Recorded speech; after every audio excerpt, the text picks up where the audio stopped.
एक गांव में एक किसान और उनकी पत्नी रहते थे। दोनों खेती का काम करते हुए बहुत मेहनत करते थे, पर इतनी मेहनत करने पर भी गरीबी थे। एक दिन खेती करते समय एक पत्थर से हल लगकर टूट गया। तब उस पत्थर में बंदी रहने वाली एक देवी पाप से विमुक्त हुई। कई सालों से पत्थर में बंदी रहने वाली देवी को विमुक्ति मिलने से धन्यवाद करते हुए किसान और उसकी पत्नी को 3 वरदानों का प्रसाद दिया।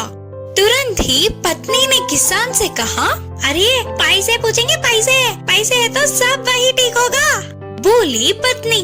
तब किसान ने कहा, नहीं, अचानक उतने पैसे आएंगे तो चोर आकर चुरा ले जाएंगे, हमें ध्यान से सोच के बताना पड़ेगा। इससे देवी ने भी उसे एक दिन का मोहलत दिया। उसके अगले दिन ही इच्छा मांग ले करके बोलकर गायब हो गई।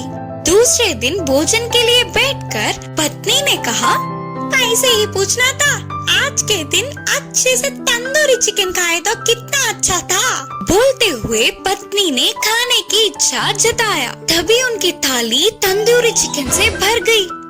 किसान गुस्से से बोला, बेकार में एक वरदान को नष्ट कर दिया तूने, अब उस तंदूरी चिकन को अपने नाक में घुसा ले। बोलकर किसान ने अपनी पत्नी को डांटा। उसके तुरंत तंदूरी चिकन उसके नाक में घुस गई। दोनों डर गए। झट से नाक से तंदूरी चिकन निकल जाए करके इच्छा मांगा। इससे चिकन नाक से गायब हो गया। ऐसे बिना कुछ सोचे समझे जो मुंह में आया वो बोलकर 3 वरदानों को अच्छे से प्रयोग ना करते हुए अपने हाथों से नष्ट कर लिया। उसके बाद अब ऐसे माथा टेकने से क्या फायदा। मासूम गधा। पल्लेपालम नामक गांव में अच्छैया नाम का भेड़ों का रखवाला रहता था। उसके पास एक गधा भी था।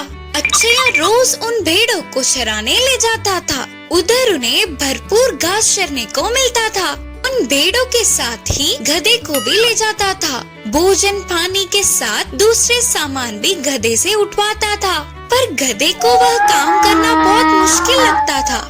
हमेशा की तरह भेड़ों को चराने ले जाने तैयार होने वाले अच्छैया के पास उसकी पत्नी आकर बोली, है जी, शायद बारिश आने वाली है, बादल छाए हुए हैं ना, लगता है आज भेड़ों को ना ले जाना ही अच्छा होगा। पर पत्नी की बातों को अनसुना करते हुए रोज की तरह ही भेड़ों के साथ गधे को भी पहाड़ी पे ले गया।